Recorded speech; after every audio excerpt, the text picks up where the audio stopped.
This week on your winter weigh-in, it was all about Jesco at Wellington in the steeplechase, one of the emerging stars in the jumping ranks. From Wellington to the winterless north, Ruakaka provided the goods with a couple of nice progressive horses to follow. And finally, we talk Entain Industry Excellence Awards as we celebrate some of the best in the business.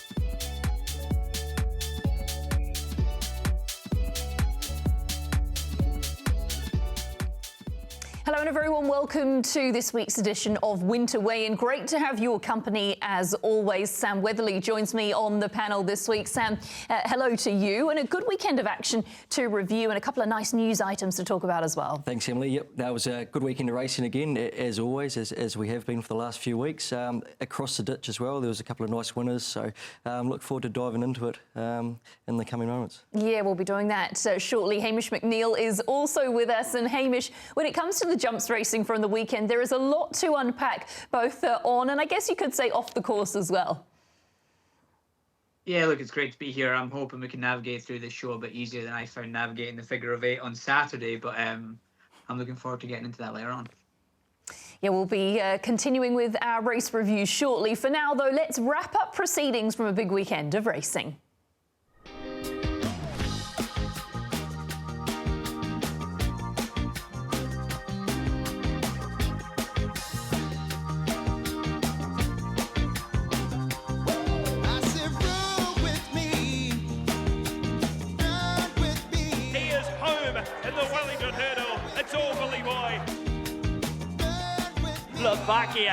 Slovakia and those colours keep on winning. So the field is locked away, stalls are back and they're racing in the time-honoured Grant Plumbing Wellington steeplechase. Jesco in the old gold wins the Wellington steeplechase.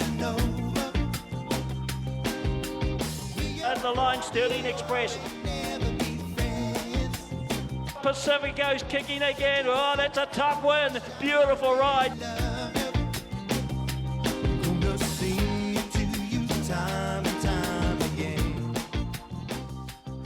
That was a wrap on what was the weekend. Lots to get through and talk about, both flat and jumps racing, of course, coming your way. Let's start with the jumps racing and Jesco. The Wellington steeplechase, Hamish, will bring you in, and I love the ride from Sean Fannin, as we've come to expect. Cool, calm and collected, and what a performance it was. Yeah, very, very cagey ride from Sean. We touched on it at the very first episode, how he's worth a good 2 or 3 lengths. And you saw that he's cut the corner there and he stole a couple and won very comfortably by 5 lengths in the end. Yeah, he's a very progressive horse and very exciting for the future. The one thing I liked about the Wellington steeplechase there was the fact that they sort of did put it to Jesco. There was certainly threw down the gauntlet for Jesco with Call Me Jack, but he really stepped up, didn't he? Yeah, and even a bit before that, look, the Cossack's gone to him just as he's headed away for the final time, and that's been almost kind of like a change in the guards. Like, you got the young kid, the young pretenders coming through to the old boy. Fair play to the Cossack, carrying 73 kgs. He's carried 7 kgs more than the rest of the field. And on a track like that, he's gone out with his heart on his sleeve. Call Me Jack, again, he's a horse that I'm going to touch on later on as my winter whisper. But he's a horse who's been very consistent this year, placed in both the Waikato and the Man of Two chase. So he's a horse that, if he keeps going that way, he's going to be a threat later on as well. And Hamish, obviously you did follow up with Sean how Jesco's pulled up. Everything A-OK with him? Yeah, look, I had a quick chat with Sean earlier on. He sent me a picture of the horse. His ears pricked off all 4s in the paddock, so he's clearly come through the race very well. Looking to the future, I'd say you probably won't see him until National Week, looking towards the Coral and the National, which again, he's going to be coming into these races very well weighted. I think he got about 10 or 11 points for that, but he's still only rated 8. I mean, the Cossacks rated 98 and West Coast rated 105. So he's going to be sneaking into all these big races on next to the minimum for the rest of the year. So he's definitely a threat. Yeah, he certainly is a threat. There was much debate on the weigh-in WhatsApp group over the weekend about the best jumper we've seen. And Sam Weatherly had quite a strong opinion on his thoughts on Jesco, which were pretty favourable, Sam. Hamish, he fired back, didn't he? He wasn't happy. He did. No, I sort of thought that Jesco, what he's done, I don't know if I was probably just trying to play with Hamish a little bit there, but I think Jesco could quite possibly be one of the better jumpers we've seen for a long time. But then we've also, Hamish was just rattling off a list before about 7 or 8 different jumpers that he think is better than, could be better than Jesco. But yeah, we've been so fortunate to have some good jumpers around there. But don't worry, I reckon I'm no jumps expert, but I think he's right up there. He looks that way, doesn't he, Hamish? And obviously the story with Sean and Hazel and the way it's come together. We need stars like this, and Jesco has presented himself as one. Do you think he can go into that conversation as being one of the stars that we could now have on the jumping scene? Yeah, 100%. It's not that I disagree with Sam. He definitely is a horse that's on the right way. It's just big. It's how high is his ceiling? You know, he's 3 from 3 over fences now. Like I say, he's very well weighted, and he is going to be for the next couple of years. All I want to see before you label him as one of the best that you've seen, Sam, is just do it for a couple of seasons. You know, like he is a very good animal, but you can't take anything away from the likes of West Coast, the Cossack, Tallyho, Twinkletoes. He's got some very big shoes to fill, but he is a horse that is definitely heading in the right direction, and he's leading the pack of the novice chasers that are going around at the moment, yeah, without a shadow of a doubt. Let's move on to the Wellington Hurdle, and that was won by Billy Boy. And Hamish, goodness me, wasn't this just a slog to the line? And Billy Boy slogged it out the best. Yeah, now, I've seen a couple of headlines where it says Billy Boy became a man. I mean, I don't think Billy Boy became a man. I think he became a monster. He galloped him into submission here. I know there was a couple of question marks coming into whether such a big animal will be able to get through a proper Wellington heavy 10, and he's silenced all naysayers quite comfortably there. Yeah, that's been some performance. Yeah, it sure has. Well done to him and all of the connections. We also, Hamish, need to touch on a little incident that we saw earlier on in the programme where a couple of horses took the wrong course there at Wellington in the figure of 8. Talk us through what unfolded and then obviously what came of it, which was inevitably a race change result. Yeah, look, to start off with, I'm going to give myself a pat on the back for actually knowing the right way to go. I should have just pulled back and let everyone else go the wrong way, and I would have won the race myself. But yeah, look, as we can see here, Smug, who you could argue is going to be a very comfortable winner, unfortunately is taking the wrong track. I mean, there's lots of arguments you can make for both cases, but I think it's more a case of no one's innocent in this situation. It's a very difficult watch from a rider's point of view. I can sympathise with Michael a lot. I mean, there's been a couple of factors that have been different in the track where there's been an old running rail going round, which would have kept him off the track. But yeah, it's such a hard one for Michael. I do sympathise with him a lot, but from a rider's point of view as well, like he's looking the wrong way from where he is there as well. But I mean, you make the argument, should the gap have even been there? But the gap was only because of the conditions of the track, and they were wanting to make it as easy as possible for the gates to get to the next race. And yeah, I mean, it's such an unfortunate event. And again, it's so magnified in New Zealand because the lack of jump racing that we have. We only have 4 or 5 races every weekend, so when we do have mistakes like this, everyone sees it. Yeah, Hamish, that was my biggest argument, was how hard is it to just even put 5 cones maybe across that gap there, because you can sort of see where Michael was coming, that first gap, that's straight in front of him. So obviously it's a split-second decision, and you are obviously supposed to know the track, but when you've only got a split second to make a decision, it's hard to put the blame fully on Michael as well. Yeah, no, look, 100% I agree, and it's hard for me because I'm in the room with all these boys, so I don't want to be sitting here chucking anyone under the bus. You know, I'm still riding, but I can sympathise with Michael, I really can. But I mean, at the same time, it's hard to give an argument for him because we've gone through the gap that you eventually have to go through to come back. You know, we've gone through, so that's a hard one to argue for him. And then when you show the fence, I mean, I know from my experiences, when I've gone through that gap and gone to show them that put up fence, I make the conscious effort to look up from the fence and look over to the left and go, right, in a lap and a half or 2 laps time, that's the gap that I'm taking over there. But I mean, you know, it's again, it's hard for Michael. It's his first time riding on the track, so I don't want to be too mean to him, but there's been lots of factors, and it's just so happened that the split decision that he's made has been the biggest mistake out of all of it. Also, Hamish, just quickly there, I thought it was a bit tough on the 3 boys getting suspended. I know it was at the end of the day, the stewards have to be seen to doing the right thing, but I thought there was a bit, like you could have really argued your case there with why was the gap there and whatnot. So I feel a bit sorry. Without a doubt, the right result happened where the race was taken off Smug because it had to. He's gone the wrong course. But I thought they were very hard done by getting a 3-week suspension. It's their livelihood. 3 weeks is a long time in racing. So I really feel for the boys there a bit. Look, so you're 100% right. It's very, very tough. The one thing I will say is it sounds harsh, 3 weeks, but for us Jumps boys, 3 weeks is only 2 meetings for us because we don't have that much racing. But I mean, don't get me wrong, it is still incredibly tough because one of those meetings is a future meeting. But yeah, the correct decision was made for Smug to be disqualified because again he's not gone between the barrels, and that's the rules of the race. But you're very tough for the suspension. Maybe a warning could have been better off with maybe a fine or something like that. But it's a tough one. It's one of those things we could keep on debating. As you said, Hamish, lots of factors have contributed to that incident there at Wellington on Saturday. Let's take you to Ruakaka and to the flat racing. And we start with one of the feature winners, which was, of course, Slovakia.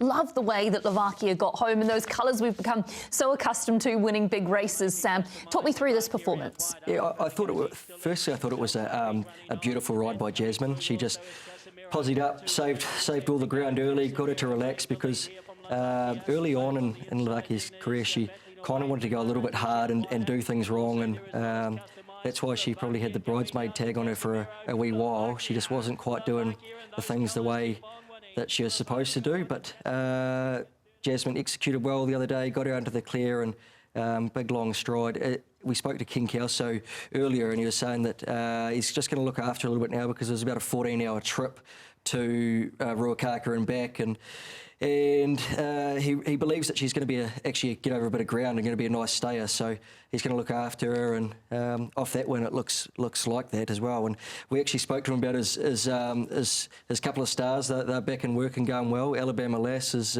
come back in and been in for about 3 weeks and put on 40 kilos, and Legato just come in today and he says looking a picture, so it's exciting for him. He's only got about 6 horses in work, so you'd love to have those two in the stable. Yeah, you would. The quality is very high. I guess it's worth mentioning one of the beaten favourites in that race, which was Archipelago, and you spoke to Katrina Alexander today too. Yep, that's right. She just she's pulled up well. Obviously she tailed off and run last, unfortunately, but they've run some bloods on her and just want to dot all the T's and do everything like that. But she's going to go out for a spell now anyway.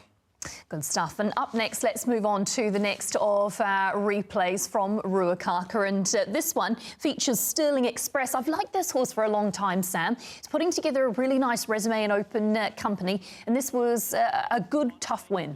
Yeah, I'm the exact same as you, Emily. I think he's a good horse. I think he's a really good horse. And I don't think we've seen the best of him yet. I still think he's probably 6 months away to a year even. He still can do a few things wrong when he gets to the front, and big raw sort of a horse, but he's won 7 from 19, so not many horses do that. Spoke to Mark earlier and he was saying that they're going to have a little bit of a break now and come back for the Foxbridge and all going well Tarzino, so look, he's definitely worthy of having his chance. Yeah, he is. And when you talk about the Tarzino, of course, Ellerslie, isn't it, in the early part of the season, which we know his record there and how good he grows, how good he goes there. A 4-year-old son of Sham Express, so nice result for the connections of Sterling Express. In terms of the beaten horses, I know you singled out Reward Smile in this. I just thought late he was quite good, and his sectionals backed that up as well. So. He's a horse that's come back from Hong Kong, and he's at a 4th and a couple of 5ths now, so he's nearing a victory at short notice, and that's the beauty about Ruakaka now. They're going to be up there every couple of weeks over winter, and it's good for those horses that sort of appreciate a bit better ground to go around there, because it's good prize money up there as well. Yeah, it sure is. The next race that we look at from that meeting features Pacifico as the winner, and this is another horse that's putting together quite the resume. Won its past 3, and since April placed at those first 2 resuming runs back, and then has won 3. Has been in great form of late. I know we spoke before. We were saying, where's this horse come from? We looked at his record, and he's 5 from 19 or 17 or something. But if you take away those last 3 starts, he's only 2 from 16 or whatnot. So he's I don't know what Andrew Forsman's done to him, but he's turned the corner really his last sort of 5 or 6 starts, and it was a beautiful ride the other day. Just dictated, and he kicked away and kept going strongly. And Andrew was sort of saying that he's just going to keep him running while he's going well, and why not? As we said, Ruakaka keeps going over every couple of weeks, so he looks well suited up there. Yeah, build through the grades. Pacifico certainly one to watch heading forward. That's it for the first part of Winter Weigh-In. On the back of this, stick with us, because we're taking you to Australia as we review the final Group 1 of the season. There's no way to lose. Simple pleasures in the summertime. Got my reading wine by the ocean side.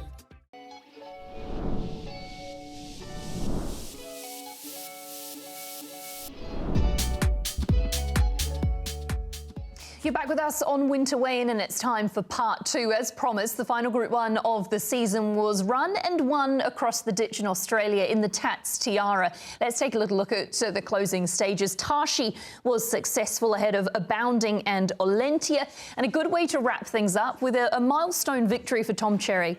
Yeah, that's right, Emily. First Group 1 for Tom. He's an incredibly hard worker who's been over there for a wee while now, so he was thrilled to get that win, obviously. And Peter Snowden's 50th Group 1, I believe, and it was just a really good ride. Just rode her like the best horse, and she just done the rest, really. There was a few other horses that run well. Abounding, who was sort of inside Tashi in the run very well, gets a valuable Group 1 placing. Firestorm sort of closed up all right out wide, but she might be looking for the paddock, I think, now, and she'll come back in the new season. It's one of those weaker Group 1s, isn't it, the Tats Tiara, where things sort of begin to button off, that some of these nice mares are able to pick up a nice race like this. It's so valuable. They probably should have more horses at target, because it's well, even from a New Zealand point of view, we should probably, if we have something that's going all right, it's not the worst Group 1 to go over there and try and snag, because it's those mares, they hold their value if they do win a Group 1 or even a Group 1 placing in Australia. Yeah, they certainly do. One to keep on the radar, that's for sure. Also, of course, Sam, we had the running of the Tats Cup, and Team Weatherly had Dark Destroyer in. A nice placing. He ran well. He ran really well. He ran third, and he sort of got back and pulled a little bit, and he's just thriving over there, the old boy. He's actually going to run around again on Saturday in the Caloundra Cup, so he's loving the sunshine on his back, and be nice to get a winner with him, but it's good. It was good to see him sort of back to his form the other day. Yeah, it certainly was, and I think we all like a bit of sunshine on our back in the winter, don't we? We don't blame Dark Destroyer for that. We wanted to get you an update from the TAB with regards to the changes in the betting laws, and we invited Nick Roberts to join us on the show this week. Yeah, the Racing Industry Amendment Act was passed on Wednesday this week. Unanimous support from Parliament, and the Racing Minister has worked really hard to get that through for us. When we started this partnership, we sort of had a pretty clear objective at TAB New Zealand, which was to make sure that Kiwi punters are getting a world-class experience in a safe environment, and we're maximising funding for our stakeholders, whether that be racing or sport. So the Act makes it exclusive rights for TAB New Zealand for racing and sports betting in New Zealand. Obviously, Entain are our partners who deliver on our betting and broadcasting operations. And so what that means is that we now have the sole rights for New Zealand. So from now, people are only betting on TAB and Betcha in New Zealand legally. Tell us the positives for the New Zealand racing industry and what the legislation will bring. Yeah, so I think if you look at what we're trying to achieve, as I said before, it's sort of a three-leg multi that we're looking at, right? So Entain started with making sure that deep investment across the technology platform, whether that be with the new self-service terminals we've seen with your broadcasting operation, we wouldn't have been able to afford to have a great team at Trentham today before the Entain partnership, their deep investment in the platform. And then I think what this regulation does is sort of the second leg of that, to make sure we sustain the funding for the future. And then the third leg is going to be making sure that racing is standing on its own 2 feet in the next 3 years, because that's when the minimum funding closes from Entain and we are down to a revenue share model. We have a lot of confidence in Entain performing to meet our expectations on that front, but there is going to be some tough decisions that need to be made by the industry to make sure those racing inputs, which sustain the betting revenue, are achieved. What sort of figures are we talking about in monetary sense, and the loss that we're losing in New Zealand racing currently that you expect to gain? Yeah, so about a third of the New Zealand betting market is currently offshore, so we need to recapture that.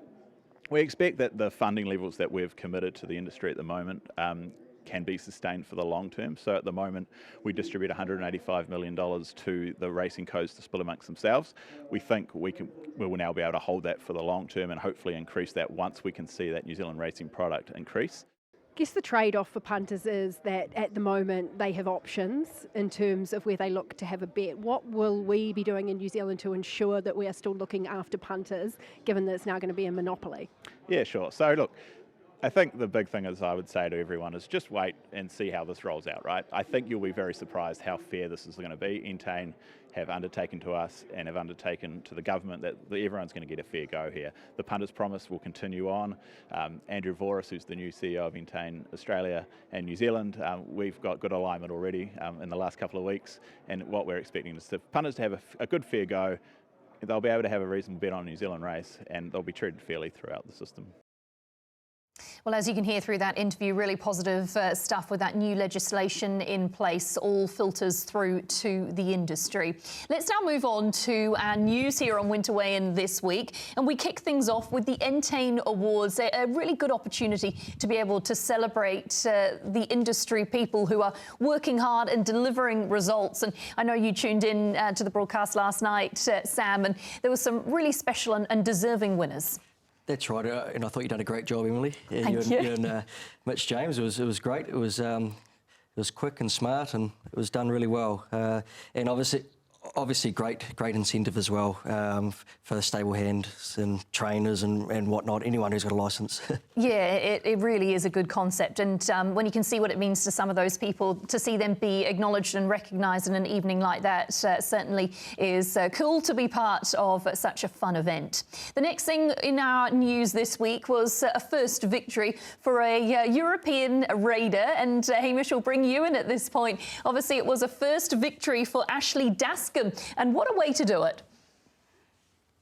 Yeah, definitely. This is what I was actually wanting to point out on things. Like, we had great racing at the weekend, and there's a lot of firsts. You know, Joe Rathbone trained her first Wellington hurdle winner. But yeah, Ashley Daskam, 1 for 1 in the country. So I think the rest of the raiders need to pull their finger at their backside a little bit. But it's been a lovely, patient ride on this horse. Again, another one for Raymond Connors. We've not seen him with a decent jumper for a couple of years now. He's kind of coming quietly under the radar with this horse. It's a Z horse. He's already won 2 over 2,200 on a heavy track. So he's definitely nothing to joke around about with jumping, if that's what he's going to do in his first performance. Yeah, exactly right. And stick with us, Hamish, because we also wanted to touch on that Irish Derby, which was won by Lambourne. And it gave Lambourne a pretty significant milestone because he was a winner of the English Derby, backed that up with a win in the Irish Derby. And he's cemented himself in some pretty good company securing that double. Yeah, definitely. I think it's Aidan O'Brien's 17th Irish Derby. He now becomes only the 20th horse to do the English-Irish Derby double, following the footsteps of his father, Australia, and his grandfather, Galileo. So, I mean, if any horse was going to do it, it would have to be a horse like that, wouldn't it? Would. He joins elite company. When you look at the lineup of horses that have done that double, you mentioned Galileo, but there are some very, very impressive horses on that list. And as for Aidan O'Brien, just kind of goes without saying, doesn't it, that he'd pick up the feature race of the weekend in Europe. Well, that wraps up our news. Time for Winter Whispers. And Hamish, we'll start with you.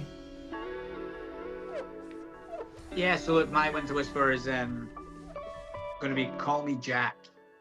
He's a horse that's been a model of consistency so far in the season. He's been knocking on the door, ran real nice second in the Waikato steeplechase last start and a third in the Manawatu steeplechase to start before that. And if he keeps on putting in performances like that, you have to say he's going to be getting one home shortly. I thought you were going to say Smug, Hamish. I'm pretty sure he'll win next time, but this is a good one too. A really tough performance. Sam, what about for you? I'm taking you guys to Bosch. He ran second at Ruakaka the other day in the Whangarei Gold Cup. He hasn't won a race outside of Whangarei, so outside of Ruakaka, sorry. So he's got that in his favour over the next couple of months, and there's a race there in a couple of weeks, which he should be very, very hard to beat in.